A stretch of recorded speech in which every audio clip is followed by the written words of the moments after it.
So hello dear friends, हम पढ़ रहे थे क्लास 9 ज्योग्राफी के चैप्टर को, जो कि था आपका क्लाइमेट। और इस चैप्टर के अंदर हमने बहुत सारे कंसेप्ट ऑलरेडी पढ़ लिए हैं। मैक्सिमम जो चीज़ें थी इस चैप्टर की जिससे कि क्वेश्चंस बनते हैं अमूमन, वो सारे हमने कंप्लीट कर लिए हैं। लेकिन हाँ, इसके बावजूद भी कुछ चीज़ें हैं जो अभी बच रही है, उसको कंप्लीट करने की कोशिश करते हैं। सबसे पहले अगर आपने अच्छे से प्रीवियस लेक्चर्स देखे हैं तो you will came to know कि मैक्सिमम जो कंसेप्ट थे इस चैप्टर के, जैसे कुछ एनवायरनमेंट से रिलेटेड, वेदर और क्लाइमेट के बीच में डिफरेंस, इसके साथ साथ वी हैव ऑल्सो सीन के एल नीनो इफेक्ट क्या होता है, वेदर को अफेक्ट करने वाले फैक्टर्स कौन से हैं, एल नीनो, एसओ, ठीक है, ये सारी चीज़ें हम ऑलरेडी देख चुके हैं। इसके अलावा मॉनसून हमने लास्ट और लेटेस्टली कंप्लीट किया, मॉनसून कैसे आता है। And now today we are going to discuss कि मॉनसून जब रिट्रीट हो रहा होता है, तब जब मॉनसून वापस जा रहा होता है तो वो कैसे अप्रोच करता है। इस चीज़ को हम डिस्कस करेंगे आज इस लेक्चर में, जो कि है withdrawal of the monsoon. Monsoon का विड्रॉल यहाँ से कैसे होता है, ठीक है, ये हमारे आज का टॉपिक है कि हमारे यहाँ पे जो मॉनसून है वो कैसे विड्रॉल होता है। देखिए, ये आपने समझा था कि जब मॉनसून आता है तो 1 जून, मतलब जून के फर्स्ट मंथ में मॉनसून हमारे यहाँ पे आ जाता है 2 ब्रांचेस के थ्रू, एक अरेबियन सी ब्रांच और एक आपके बे ऑफ बंगाल वाली ब्रांच से। फिर इसके बाद धीरे धीरे मॉनसून पहुंच जाता है अपने पीक पर, और जैसे ही जब वो टॉप पर पहुंचता है तो वैसे ही क्लाइमेटिक चेंजेस होते हैं। तो ऐसे में मॉनसून वापस रिट्रेट हो रहा होता है। चेंज होना, रिट्रेट होना या फिर विड्रॉल, सारी एक जैसी चीज़ें हैं, ठीक है। इस चीज़ को हम समझते हैं थोड़ा सा और डिटेल में। देखो, यहाँ पर अगर आप देखें तो बहुत ही सिंपल लाइंस के थ्रू हमने डिस्कस करने की कोशिश की है कि अगर आप मॉनसून के रिट्रेट होने की बात करें तो it's not a kind of sudden process, it is gradual process. Sudden नहीं होता, अचानक से, ऐसा नहीं कि मॉनसून आया और अचानक से खत्म हो गया, नहीं। मॉनसून जाएगा तो धीरे धीरे जाता है। तो मॉनसून का जो रिट्रीट होता है या मॉनसून का जाना जो होता है वो ग्रेजुअल प्रोसेस है, धीरे धीरे। और कहां से शुरुआत होती है? वहीं से जहां पे मॉनसून अब तक पहुंचा था। कहां पे? नॉर्थ में, नॉर्दर्न वेस्टर्न स्टेट से ये अर्लियर सितंबर तक, मतलब सितंबर के फर्स्ट वीक के आसपास ये विड्रॉल होना शुरू होता है। धीरे धीरे धीरे धीरे जैसे जैसे ये मिड अक्टूबर आता है हमारे यहाँ, ये नॉर्दर्न हाफ ऑफ द जो पेनिसुला है उसके आसपास, मतलब जो इंडिया का सेंट्रल हाईलैंड है, मतलब पेनिसुलर मान लो डेक्कन प्लेटो के आसपास का, तो ये जो सेंट्रल हाईलैंड और डेक्कन प्लेटो, बीच में नर्मदा रिवर वाला जो जोन है, मतलब ये ऐसे समझ लो, ये वाला हिस्सा, तो इस वाले हिस्से तक पहुंच जाता है। कहां पे? अक्टूबर में, ठीक है, अक्टूबर में पहुंच जाता है ये पेनिसुलर के नॉर्थ वाले हिस्से में। इसके बाद में धीरे धीरे धीरे धीरे ये कहां आ गया? सितंबर में शुरू हुआ, अक्टूबर में यहां तक पहुंचा, और फिर उसके बाद में ये जो मॉनसून है इसका विड्रॉल होगा southern half of the peninsular.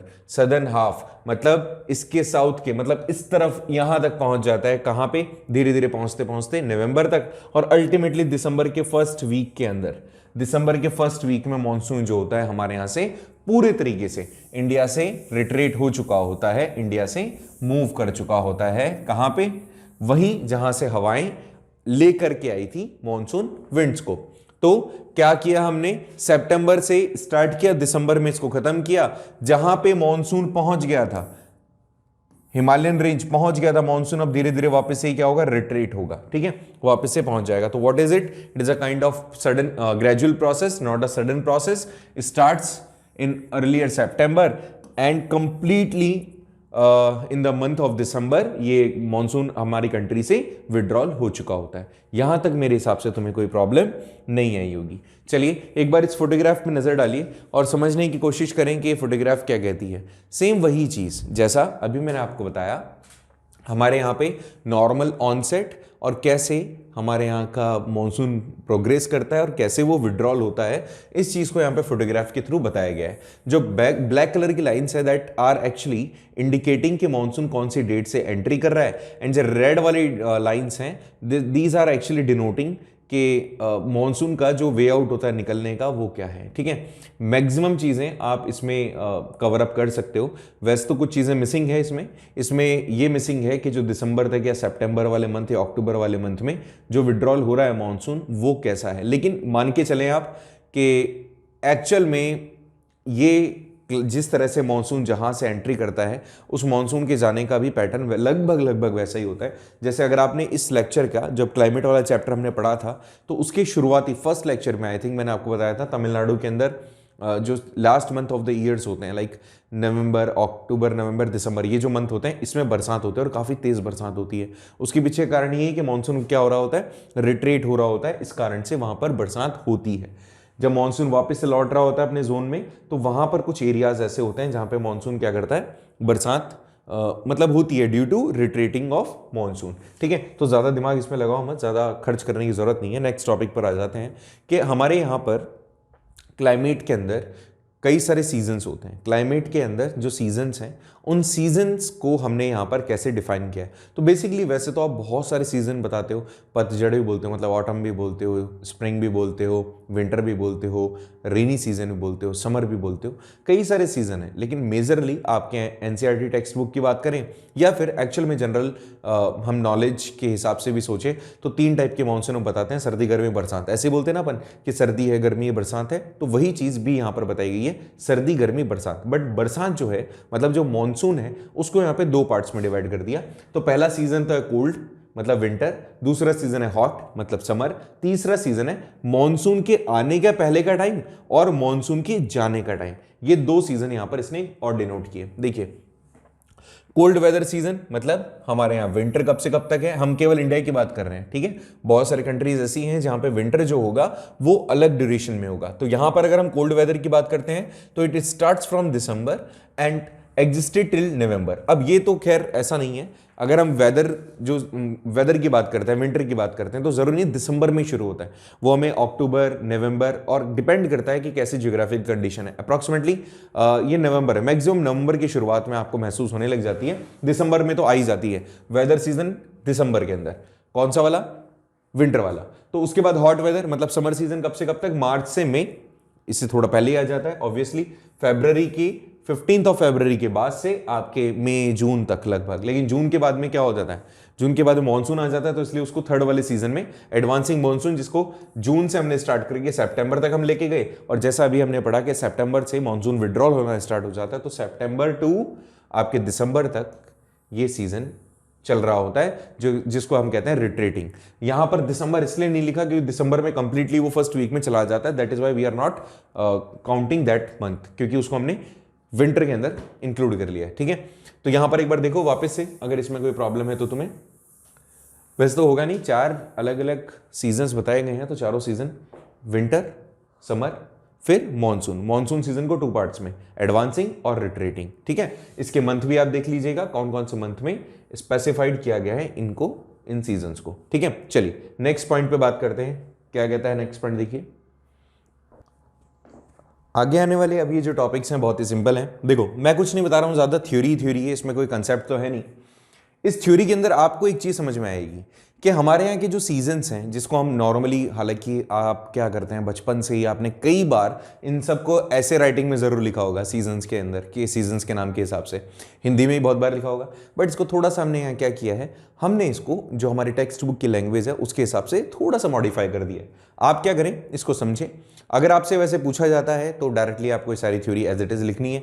समझने वाला इसमें अभी कुछ नहीं है, आपको केवल ये चीज़ें याद करनी पड़ेगी, रटनी पड़ेगी। अगर मैं इसको सिंपल फॉर्म में कहूँ तो इसमें एक जो इंपॉर्टेंट चीज़ आएगी वो आएगी आपकी अक्टूबर हीट, उसको थोड़ा सा अच्छे से समझ लेना, बाकी सब तो कर लोगे तो मैं जानता हूँ। देखो भाई, इसमें नहीं आएगा, वो आपकी लास्ट में आएगा। ठीक है, देखो अगर हम बात कर रहे हैं अब कोल्ड वेदर मतलब विंटर की बात कर रहे हैं अगर अपन, तो यहां पर इसने बताया कि ये जो वेदर सीजन होता है ये मिड नवंबर में शुरू हो जाता है इंडिया के अंदर और फरवरी के लगभग लास्ट तक रहता है। लेकिन ग्लोबल वार्मिंग के चक्कर में ये जो मौसम है थोड़ा सा पलट गया है। आजकल दिसंबर में इसकी शुरुआत होती है और जनवरी तक ही रहता है, केवल 2 महीने की सर्दी। बाकी वो सर्दियां वैसी पहले वाली भी नहीं रही है, काफ़ी गर्मी आपको महसूस होती है, जैसे आप मुझे भी देख रहे होंगे, तो ज़्यादा हमें भी गर्मी, ठंड महसूस नहीं होती, गर्मी लगती है।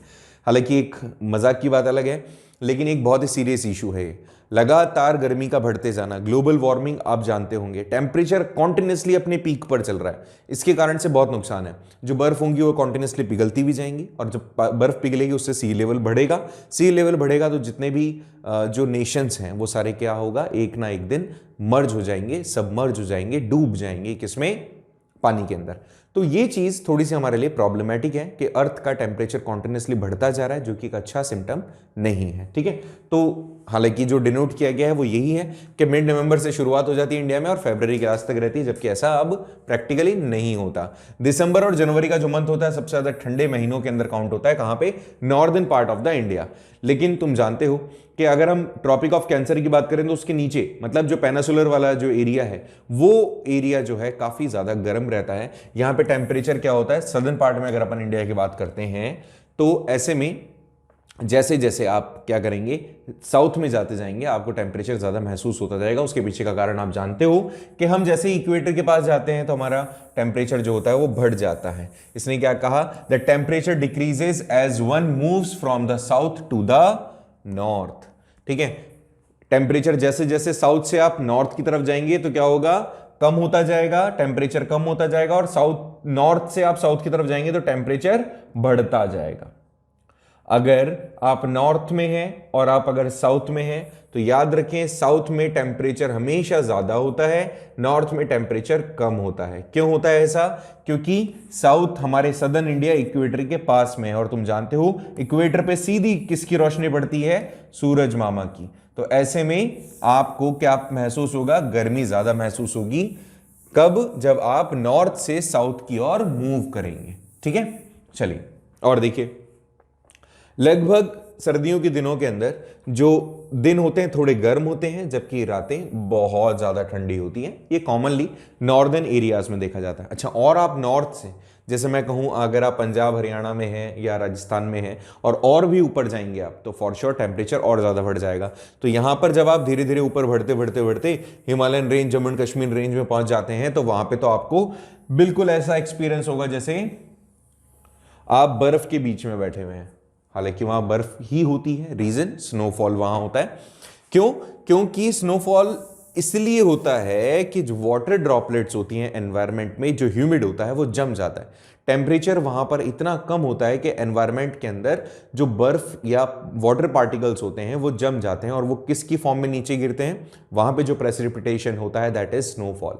ठीक है, इसको थोड़ा सा याद रखें आप। नेक्स्ट पॉइंट की अगर अपन बात करते हैं तो यहां पे नॉर्थ ईस्ट ट्रेड विंड्स जो हैं, यहां पर इस जोन के अंदर हमारे कंट्री के ऊपर उस टाइम पर एग्जिस्ट करती है। कौन सी?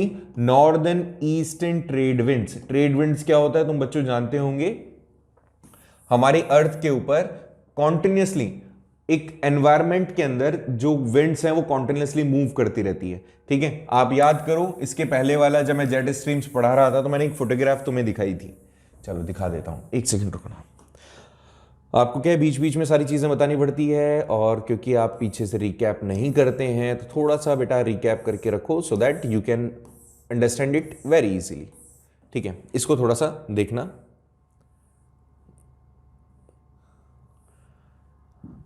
ये वाला आपको यहां पर ये जो एरोज दिख रहे हैं, these are the trade winds. ये सारी की सारी क्या है? ट्रेड विंड्स है, जो यहां इक्वेटर के पास पहुंच रही हैं। ये ट्रेड विंड्स है सारी, जो कॉन्टिन्यूसली मूव करती रहती है एक फिक्स पैटर्न में। तो these are the trade winds. हम कौन से विंड्स की बात कर रहे हैं? इनकी नॉर्थ ईस्ट ट्रेड विंड्स, जो किसकी ओर मूव कर रही है? इक्वेटोरियल लो प्रेशर जोन, मतलब इक्वेटर के आसपास।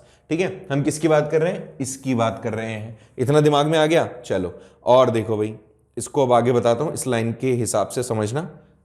ठीक है, तुम्हें मेरे हिसाब से प्रॉब्लम होगी नहीं अगर एक बार इसको अच्छे से समझ लेंगे तो। देखिए क्या कहा कि जो नॉर्थ ईस्ट ट्रेड विंड्स हैं वो हम इस टाइम पर कंट्री के ऊपर होती है, मतलब वो कहां मूव कर रही होती है? इक्वेटर की तरफ। ये कहां जाती है? फ्रॉम द लैंड टू सी। वो ये था इक्वेटर की तरफ मूव कर रही है, तो लैंड टू सी मूव कर रही होती हैं वो।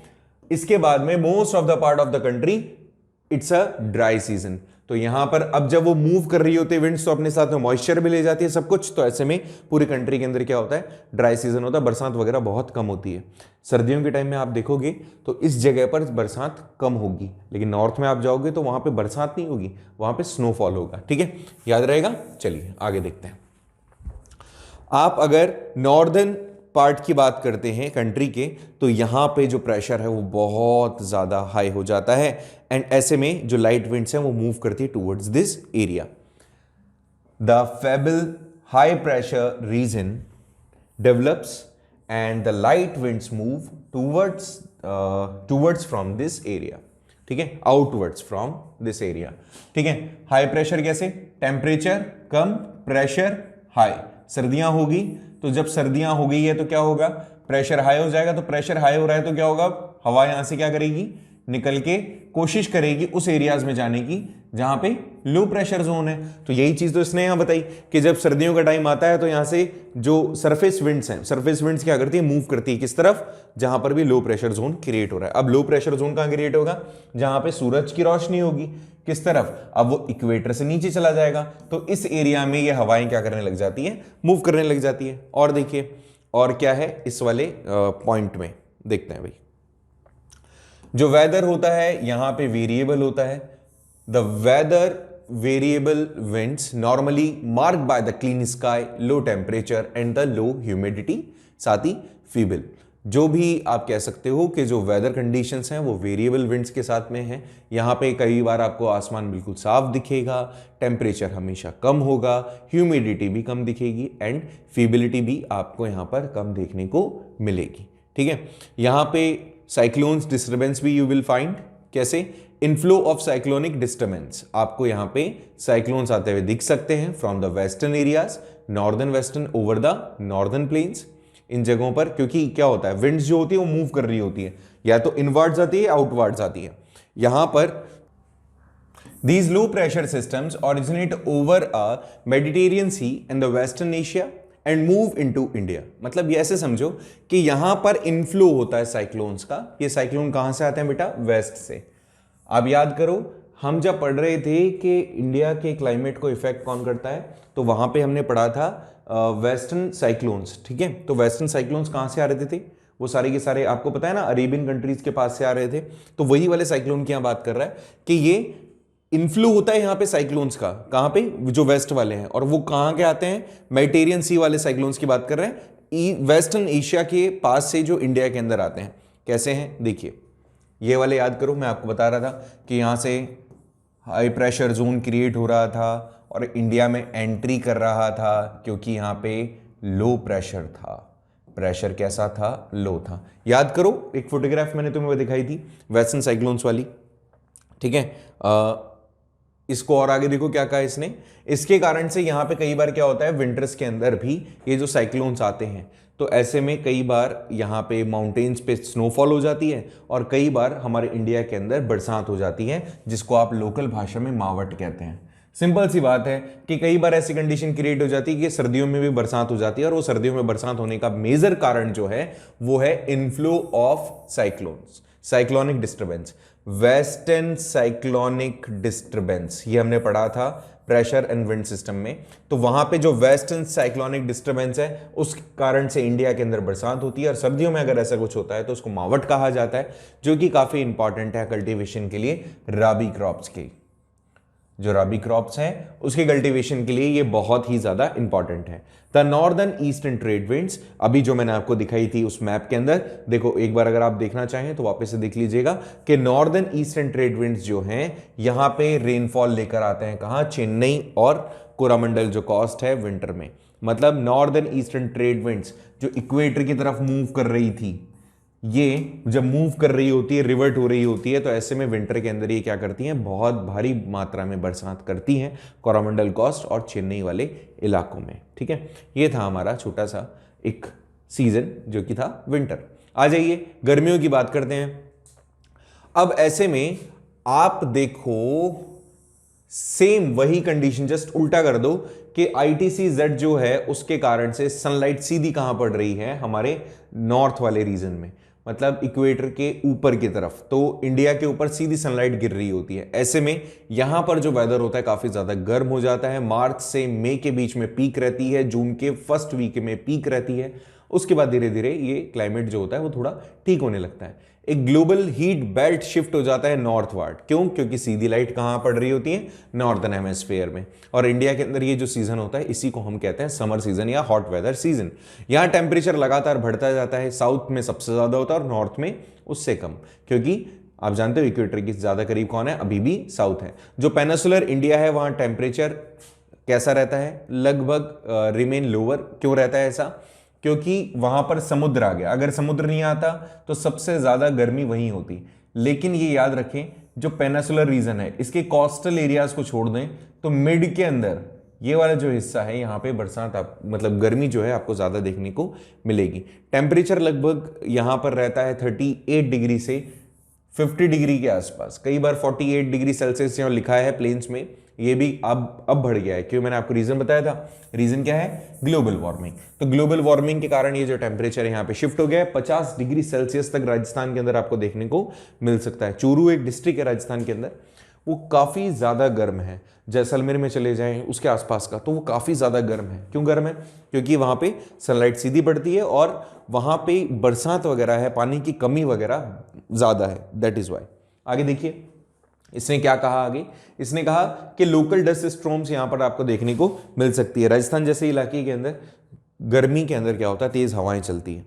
हवा तो मूव करेगी और उसके साथ में डस्ट पार्टिकल भी मूव करते हैं। उसको आम भाषा में, जन सामान्य की भाषा में कहा जाता है लू। क्या कहा जाता है? लू।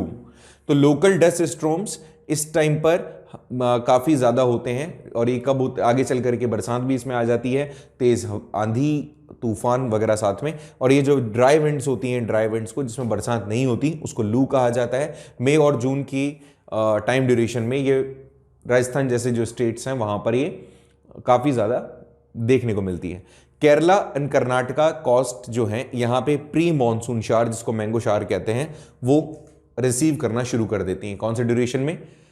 प्री, ये आपके जून वाले सीजन में, मई के जस्ट बाद। जून के फर्स्ट डे वाला हमने बताया था, जून के डे 1 मतलब फर्स्ट वीक के अंदर केरला के अंदर, कर्नाटका के अंदर यहां पर आपको क्या देखने को मिलता है?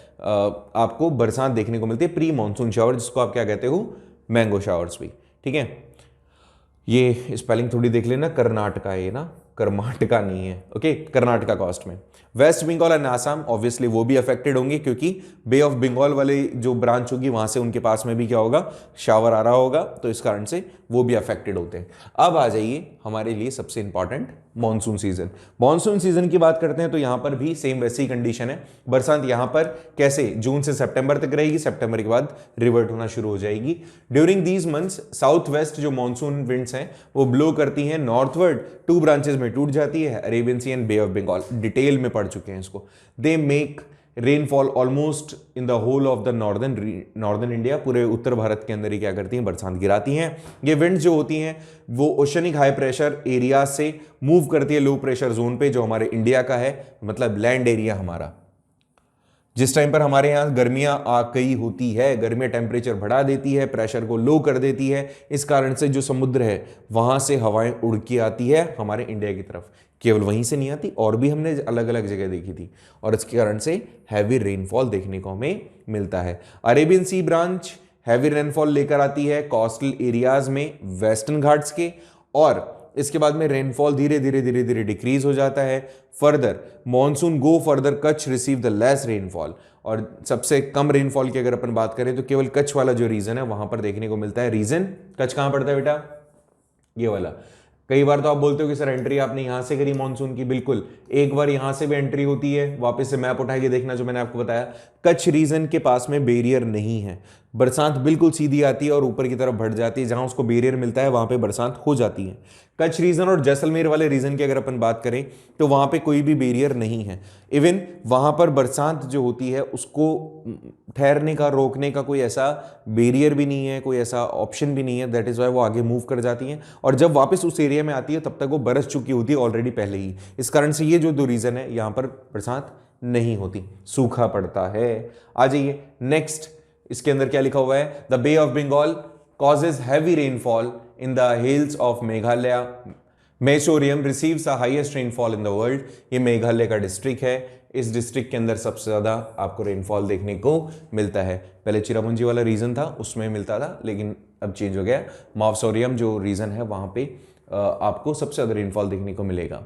इसके बाद में as the monsoon winds take a turn from the east to west, Himalayan range से टकराती है ईस्ट से वेस्ट की, और ये मूव जब कर जाती है तो यहाँ पे हिमालयाज के अंदर रेन आपको देखने को मिलती है। लेकिन धीरे धीरे जो रेन होती है वो डिक्रीज होती जाती है। क्यों? क्योंकि मैक्सिमम रेनफॉल हिमालय से टकरा के बरस चुकी होती है, और आगे फिर जब ये बढ़ रही होती है तो धीरे धीरे बरसात करते हुए आगे जब बढ़ती है तो मैक्सिमम इनका जो वाटर होता है वो लगभग खत्म हो चुका होता है। Due to uncertainty and the uneven distribution of rainfall, flood dot are common during this season. कई बार तो ऐसा होता है बरसात बहुत ज़्यादा हो जाती है, कई बार ऐसा होता है बरसात होती नहीं है। तो बरसात ना होना या बहुत ज़्यादा बरसात हो जाना, ये दोनों चीज़ें जो है इस जगह पर बहुत ही कॉमन है। ठीक है, यहाँ पे ये बहुत ही कॉमन है कि बरसात इस साल हुई कि नहीं, अकाल भी पड़ जाता है कई बार, बरसात होती ही नहीं है। तो these are the common things, common phenomena with related आपके मॉनसून। तो ऐसे में ये सारी चीज़ें आपको थोड़ी सी दिमाग में रखनी है, इसमें मेरे हिसाब से आपको प्रॉब्लम नहीं होनी चाहिए। आगे देखिए, आगे है fourth point, retreating of monsoon. ये थोड़ा सा अच्छे से समझना। रिट्रीटिंग ऑफ मॉनसून में आप क्या करेंगे, मॉनसून कैसे वापस लौट रहा होता है। तो जब सीजन चल रहा होता है मॉनसून का, उसके बाद में मॉनसून सीजन के बाद जब विंड्स वापस अपने साथ में पानी के ये जो ड्रॉपलेट्स हैं इनको साथ में लेके जा रही होती हैं, तो उस टाइम पर वो लौट रही होती है, लौटते हुए भी बरसात होती है। तो ऐसे में अक्टूबर और नवंबर का टाइम ड्यूरेशन होता है जब ये रिट्रीट हो रहा होता है। दिसंबर में तो कंप्लीटली रिट्रीट हो चुका होता है। इस टाइम पर मॉनसून स्टार्ट हो जाता है रिट्रीट होना अक्टूबर में, मतलब सितंबर के ठीक बाद में। सबसे lower temperature on the plains gives the rise to gradual increase in pressure and such as the monsoon retreat from the most of the part of the north। अब धीरे धीरे क्या होता है, टेम्परेचर ज्यादा, प्रेशर कम, गर्मियां आई थी, बरसात को लेकर आई लो प्रेशर बनाने के कारण। अब बरसात हो गई, टेम्परेचर क्या होगा, धीरे धीरे कम हो जाएगा। तो अब टेम्परेचर कैसा है, कम होने लग गया, और प्रेशर कैसा, बढ़ने लग गया। जब प्रेशर बढ़ने लग गया तो जो हवा है उसका कंसेप्ट तो तुम्हें पता ही है, हवा मूव करने लग जाएगी उल्टी दिशा में। अब हवा मूव कर रही है उल्टी, तो यहां पर प्रेशर हाई क्रिएट हो गया। इस कारण से मॉनसून भी क्या हो जाता है, रिट्रीट हो जाता है नॉर्दर्न पार्ट से।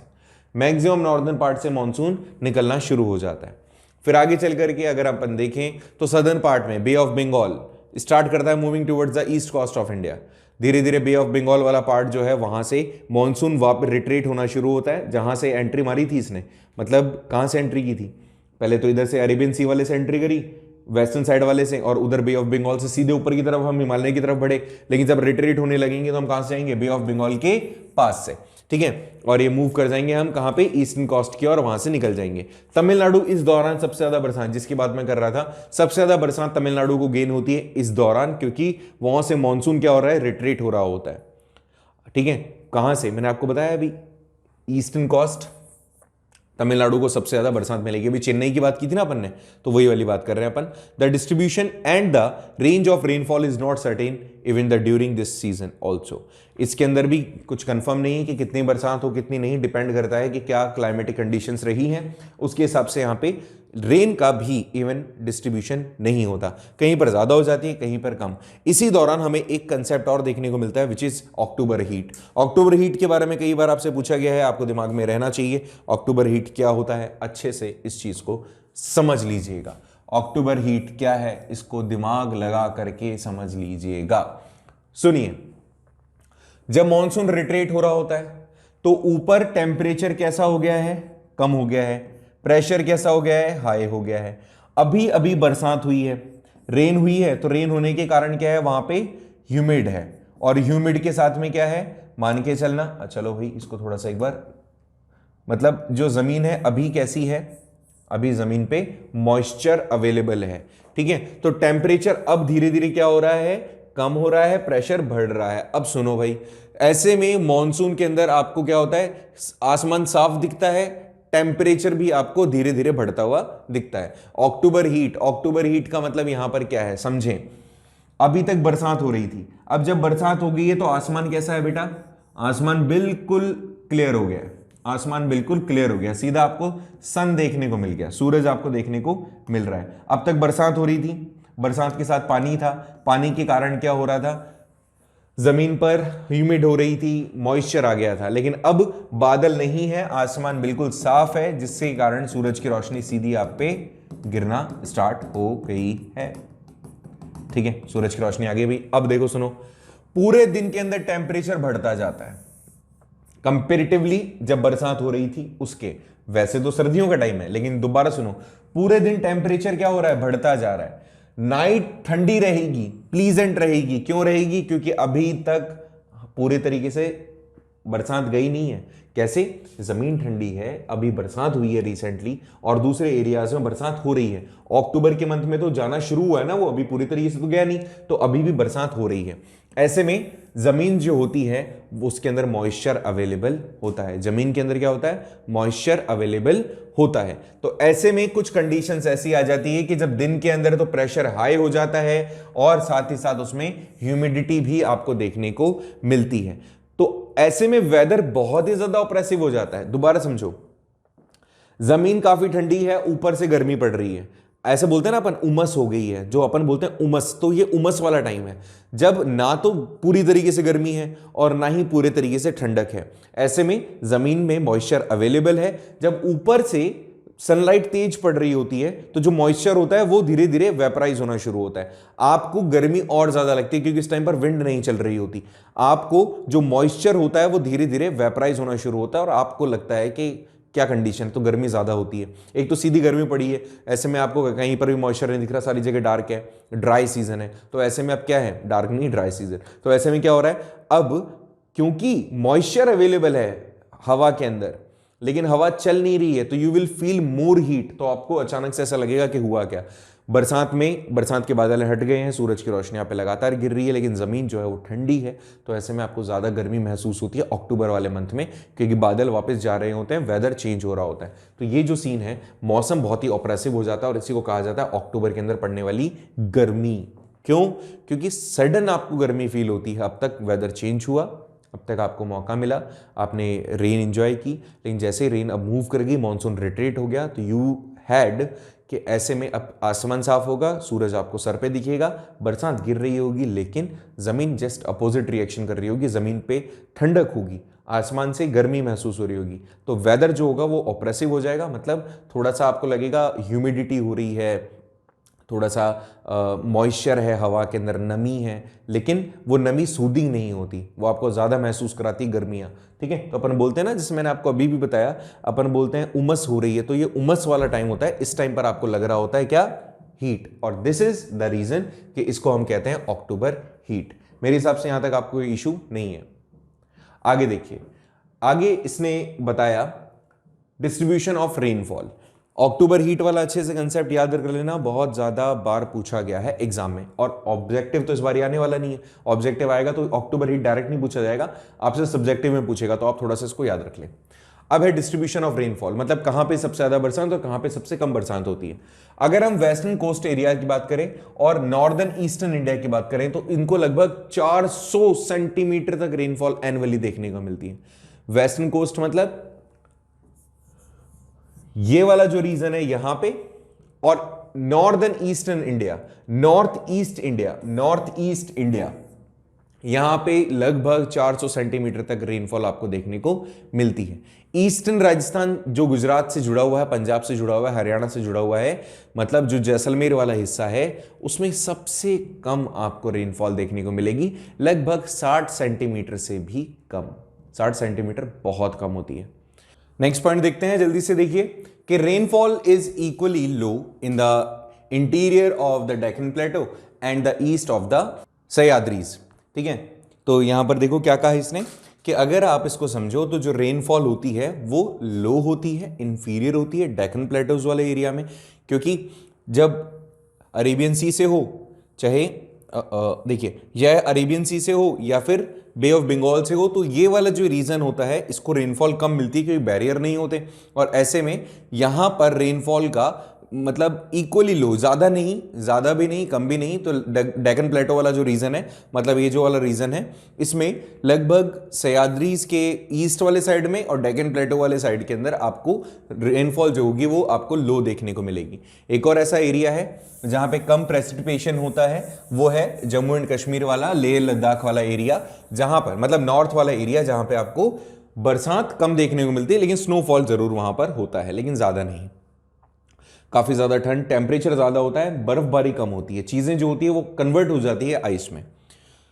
Rest of the country receives moderate rainfall.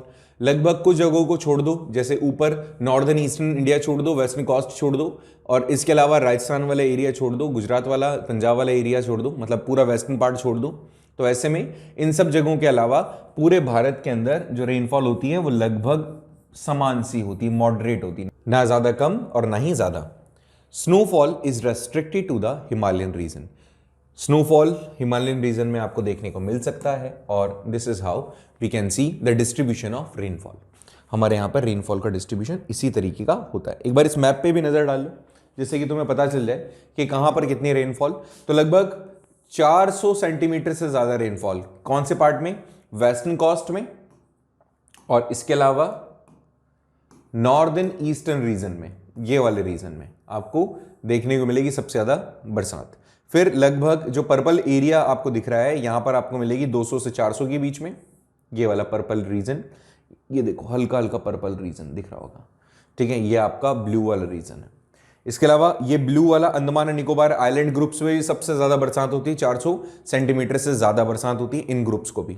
इनमें भी मानसून का इफेक्ट पड़ता है, इनमें भी मानसून आता है और रिट्रेट होता है, ठीक है। लेकिन सबसे ज्यादा ऑब्वियसली यहां से बरसात अगर आ रही है मानसून रीजन, एक ब्रांच अरेबियन सी वाली, तो यहां पर बरसात करके आती है, बे ऑफ बंगाल वाली, तो यहां पर ही बरसात होती है।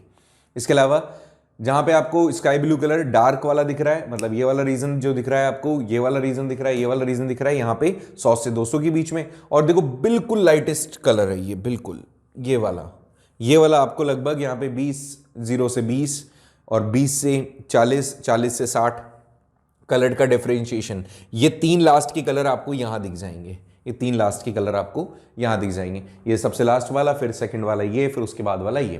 तो यहां पर इस तरह से हमने मैप के थ्रू, अगर आपसे पूछा जाता है मैप के अंदर, तो आपसे पूछा जाएगा मार्क करें उस रीजन को जहां सबसे ज्यादा रेनफॉल होती है। तो आपको ये याद रखना है इस कलर के हिसाब से, सबसे ज्यादा रेनफॉल अगर बात करेंगे तो यहां पर होती है, उसके बाद सबसे कम की बात करेंगे तो यहां पर होती है, ठीक है, याद रहेगा। मेरे हिसाब से तो इसमें कोई आपको प्रॉब्लम आनी नहीं चाहिए। बाकी इस मैप को आप एक बार फिर से अगर देखेंगे, अच्छे से देखेंगे, इंटरनेट पे भी अवेलेबल है, तो आपको ऑटोमेटिकली ये सारा कंसेप्ट समझ में आ जाएगा। Like this we have completed particularly season वाला कंसेप्ट और मॉनसून वाला कंसेप्ट। इसके बाद में कुछ क्वेश्चन आंसर्स हैं, कुछ क्वेश्चन आंसर्स मतलब आपसे आपके एनसीईआरटी के अंदर ही कुछ टॉपिक्स दिए गए हैं, कैसा क्यों होता है कि कोई कंडीशन रख दी जाएगी, फिर उस कंडीशन को एक्सप्लेन करना होगा आपको। तो ये वाली कंडीशन जो है आपको देखने को मिलेगी in next lecture, we will discuss about it, next lecture में बात करेंगे इसके आगे। लेकिन तब तक का आपका काम है कि कोई प्रीवियस कोई प्रॉब्लम है तो उसको आप डिस्कस करें, पूछें, और कहीं प्रॉब्लम आए तो भी आपको कहीं ना कहीं नोट करके रखना है, या फिर टेलीग्राम चैनल के ऊपर या फिर व्हाट्सएप पे डायरेक्टली आप हमसे कांटेक्ट कर सकते हैं। मिलते हैं नेक्स्ट लेक्चर में, डिस्कस करेंगे कुछ सिचुएशंस की और डिस्कस करेंगे उनका सॉल्यूशन क्या है, ठीक है। सी यू टिल देन।